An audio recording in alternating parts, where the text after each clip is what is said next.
ಲಕ್ಷ್ಮೀ ನರಸಿಂಹ ಸ್ವಾಮಿ ಪಾದ ಗೋವಿಂದ, ವೆಂಕಟರಮಣ ಸ್ವಾಮಿ ಪಾದ ಗೋವಿಂದ, ರಂಗನಾಥ ಸ್ವಾಮಿ ಪಾದ ಗೋವಿಂದ.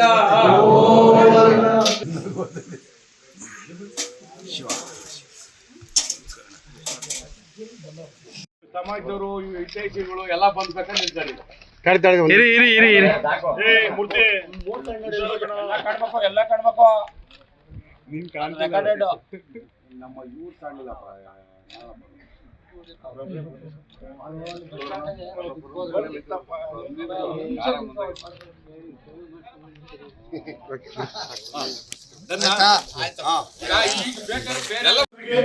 ಈ ಸಂದರ್ಭದಲ್ಲಿ ಸುಸ್ವಾಗತವನ್ನು ಬಯಸುತ್ತೇನೆ. ಈಗ ತಾನೇ ಕುರುಬರ ಸಂಘದ ಅಧ್ಯಕ್ಷರಾಗಿ ಆಯ್ಕೆಯಾಗಿರುವ ಶ್ರೀರಂಗರಿಗೆ ಅಭೂತಪೂರ್ವವಾದ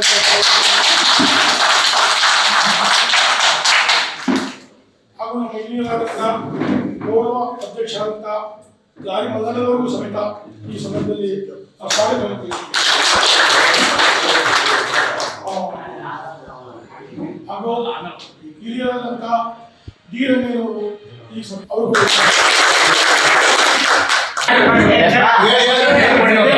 ಕೊರಟಗೆರೆ ತಾಲೂಕು ಕುರುಬ ಸಮಾಜದ ಹಿಂದಿನ ಅಧ್ಯಕ್ಷರಾಗಿರ್ತಕ್ಕಂಥ ಶ್ರೀಯುತ ಮೈಲಾರಪ್ಪನವರು ಅಕಾಲಿಕ ಮರಣದಿಂದ ಆ ತೆರವಾಗಿರ್ತಕ್ಕಂಥ ಸ್ಥಾನವನ್ನು ಹುಡುಗಾನಹಳ್ಳಿ ರಂಗಣ್ಣನವರನ್ನು ನಮ್ಮ ಸಂಘದಲ್ಲಿ ಸುಮಾರು 47 ಸದಸ್ಯರಿದ್ದು ಅದರಲ್ಲಿ 6 ಜನ ಮರಣ ಹೊಂದಿರುತ್ತಾರೆ. ಉಳಿದಿರ್ತಕ್ಕಂಥ 39 ಸದಸ್ಯರು ಅದರಲ್ಲಿ ಕೆಲವರು ಹಾಜರಾಗಿಲ್ಲ. ಅದರಲ್ಲಿ 29 ಜನ ಸದಸ್ಯರು ಇಲ್ಲಿ ಆಗಮಿಸಿ ರಂಗಣ್ಣನವರ ರಾಜಕೀಯ ಸಮಾಜದ ಎಲ್ಲ ಅನುಭವಗಳಿಂದ ಹಿರಿಯರು ಎಂಬ ಇದರಿಂದ ಅವರಿಗೆ ನಾವು ಸರ್ವಾನುಮತದಿಂದ ಅವ್ರನ್ನ ನಮ್ಮ ತಾಲೂಕು ಕುರುಬರ ಸಂಘದ ಅಧ್ಯಕ್ಷರನ್ನಾಗಿ ಆಯ್ಕೆ ಮಾಡಿದ್ದೀವಿ. ಆಯ್ಕೆ ಮಾಡಿರ್ತಕ್ಕಂಥದ್ದು ಮುಖ್ಯ ಅಲ್ಲ, ಆ ನೆನೆಗುತ್ತಿಗೆ ಬಿದ್ದಿರ್ತಕ್ಕಂಥ ಕಾಮಗಾರಿಯನ್ನು ಏನಾದರೂ ಎತ್ಕೊಂಡು ಯಾವುದೋ MLA MP ಯಾವ ಪಕ್ಷ ಭೇದವನ್ನು ಮರೆತು ನಮ್ಮ ಸಮಾಜದ ಅಭಿವೃದ್ಧಿ ಕೆಲಸಗಳಿಗೆ ಅವರು ಕೈ ಜೋಡಿಸ್ತಾರೆ ಅಂತ ಹೇಳ್ಬಿಟ್ಟು, ಹಾಗೆ ನಮ್ಮ ಈ 29 ಸದಸ್ಯರು ಸುಮಾರು ದಿನಗಳಿಂದ ಸತತ ಪ್ರಯತ್ನದಿಂದ ಹೋರಾಡಿ ಇಂದು ಅವ್ರನ್ನ ಬಹುಮತದಿಂದ ಆಯ್ಕೆ ಮಾಡಿದ್ದೀವಿ.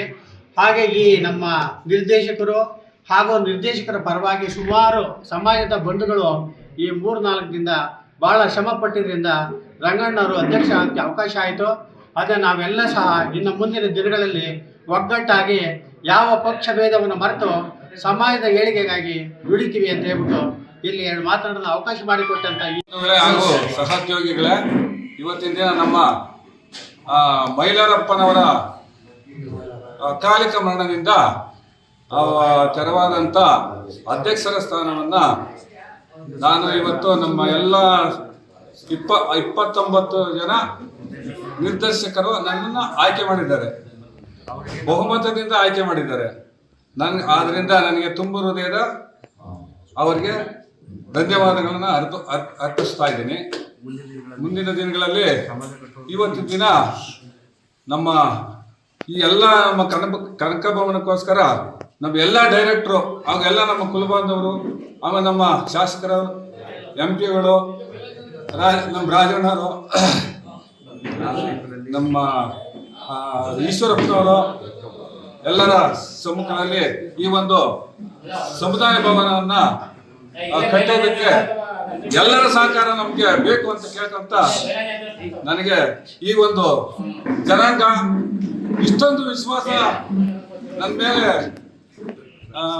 ತೋರಿಸಿದ್ದೀರಾ. ಈ ಋಣ ನಾನು ಯಾವ ರೀತಿ ನಿಮಗೆ ಕೃತಜ್ಞತೆ ಹೇಳ್ಬೇಕು ಅಂತ ನನಗೆ ಗೊತ್ತಾಗಲ್ಲ.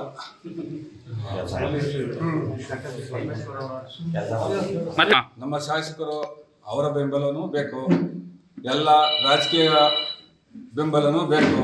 ಆದ್ದರಿಂದ ನಮಗೆ ಇವತ್ತಿನ ದಿನ ನಮ್ಮ ಭವನ ಕಟ್ಟೋದಕ್ಕೆ ಎಲ್ಲರ ಸಹಕಾರ ಕೋರಿ ನಾನು ಬೇಡ್ಕೊಂತೀನಿ. ನಮ್ಮ ತಾಲೂಕಿನ ಜಿಲ್ಲಾ ಉಸ್ತುವಾರಿ ಸಚಿವರಾದಂಥ ನಮ್ಮ ಡಾಕ್ಟರ್ ಪರಮೇಶ್ವರ್ ಸಾಹೇಬರು ಹಾಗೂ ನಮ್ಮ KN ರಾಜಣ್ಣ ಸಾಹೇಬರು ನಮ್ಮ ತಾಲೂಕಿನ ಎಲ್ಲ ಗಣ್ಯಾಧಿಕಾರಿಗಳು MLAಗಳು MP ಗಳು ಎಲ್ಲರ ಸಹಕಾರ ನಮ್ಮ ಕನಕಭವನ ಕಟ್ಟೋದಕ್ಕೆ ಒಂದು ಅನುದಾನ ಕೊಡಬೇಕು ಅಂತ ಕೇಳ್ಕೊಂತ ನಾನು ಈ ಮಾತನ್ನು ಮುಗಿಸ್ತಾ ಇದ್ದೀನಿ. ಕೊರಟಗೆರೆ ತಾಲೂಕು ಕುರುಬ ಸಂಘದ ಹಿಂದಿನ ಅಧ್ಯಕ್ಷರಾದಂಥ ಮೈಲಾರಪ್ಪನವರು ಅಕಾಲಿಕ ಮರಣದಿಂದ ತೆರವಾಗಿದ್ದಂಥ ಅಧ್ಯಕ್ಷ ಸ್ಥಾನಕ್ಕೆ ನಾವು ಈ ದಿನ ಚುನಾವಣೆ ನಡೆಸಿ ಸುಮಾರು 39 ನಿರ್ದೇಶಕರಿದ್ದರು. ಅದರಲ್ಲಿ 29 ನಿರ್ದೇಶಕರು ಸರ್ವಾನುಮತದಿಂದ ರಂಗಣ್ಣನವರಿಗೆ ವೋಟ್ ಮಾಡಿದರು. ಅದರಿಂದ ಇವ್ರನ್ನ ಅಧ್ಯಕ್ಷರಾಗಿ ಮಾಡಿದ್ದೇವೆ. ಮತ್ತು ರಂಗಣ್ಣನವರ ಹಿನ್ನೆಲೆ ಅಂದರೆ ಅವರು ಸುಮಾರು 3-4 ಸಲ ಗ್ರಾಮ ಪಂಚಾಯತಿ ಮೆಂಬರ್ ಆಗಿದ್ದರು, ಮಾಜಿ ಅಧ್ಯಕ್ಷರಾಗಿದ್ದರು, ಉಪಾಧ್ಯಕ್ಷರು ಸಮೇತ ಆಗಿದ್ದರು. ರಾಜಕೀಯದಲ್ಲಿ ಅಪಾರ ಅನುಭವ ಇದೆ. ಮತ್ತು ಸಮಾಜದಲ್ಲಿ ಮಹಿಳಾ ಪಂಚಾಯತಿಯಲ್ಲಿ ಸುಮಾರು 30 ವರ್ಷದಿಂದ ಸಂಘದಲ್ಲೂ ಸಮೇತ ಕೆಲಸ ಮಾಡಿದ್ದಾರೆ. ಸಮಾಜದಲ್ಲಿ ಹಿರಿಯ ಉಪಾಧ್ಯಕ್ಷರಾಗಿದ್ದರು. ಆದ್ದರಿಂದ ಏನು ಪ್ರೋಟೋಕಾಲ್ ಪ್ರಕಾರ ಅವ್ರನ್ನ ಅಧ್ಯಕ್ಷರಾಗಿ ಮಾಡಿದ್ದೇವೆ. ಮತ್ತು ಈ ವಿಶೇಷವಾಗಿ ಏನಪ್ಪ ಅಂದರೆ ಅತ್ಯಂತ ಈ ಒಂದು 20 ವರ್ಷದಿಂದ ಮೈಲಾರಪ್ಪನವರೇ ಅಧ್ಯಕ್ಷರಾಗಿದ್ದರು. ಈಗ ಈ ವರ್ಷ ಒಂದು ಕೊರಟಗೆರೆ ನಮ್ಮ ಕುರುಬ ಸಮಾಜದಲ್ಲಿ ಒಂದು ಇತಿಹಾಸ ನಿರ್ಮಾಣ ಮಾಡಿದ್ದೇವೆ. ಇದು ನಿಜವಾದಂಥ ಒಂದು ಸುವರ್ಣ ದಿನ ಅಂತ ನಮ್ಮ ನಿರ್ದೇಶಕರು ಭಾವಿಸಿದ್ದಾರೆ. ಇನ್ನು ಮುಂದೆ ನಾವು ಎಕ್ಸ್ಪೆಕ್ಟ್ ಮಾಡೋದೇನಪ್ಪ ಅಂದರೆ ನಮ್ಮ ರಂಗಣ್ಣವರು ಮುಂದಿನ ಅಭಿವೃದ್ಧಿ ಕೆಲಸಗಳನ್ನ ಸಾಮಾಜಿಕ ಮೌಲ್ಯಗಳನ್ನ ನಮ್ಮ ಸಮಾಜಕ್ಕೆ ಮಾಡೋದಾಗ್ಬೋದು, ಆರ್ಥಿಕ ಅಭಿವೃದ್ಧಿ ಬಗ್ಗೆ ಅಥವಾ ಇನ್ನು ಸಾಂಸ್ಕೃತಿಕವಾಗಿ ಕನಕ ಜಯಂತಿ ಅಂತ ಒಂದು ಕೆಲವು ಕಾರ್ಯಕ್ರಮಗಳು ಸಮೇತ ಸ್ಥಗಿತ ಆಗಿದ್ದವು. ಸಮಾಜದಲ್ಲಿ ಹೊಸ ನವಚೈತನ್ಯ ಮೂಡಿದೆ ಅಂತ ನಮ್ಮ ನಿರ್ದೇಶಕರು ತುಂಬ ಹೃದಯದಿಂದ ಇವತ್ತು ಅವರಿಗೆ ಆಶೀರ್ವಾದ ಮಾಡಿದ್ದಾರೆ. ಅವರೆಲ್ಲರಿಗೂ ಧನ್ಯವಾದಗಳು.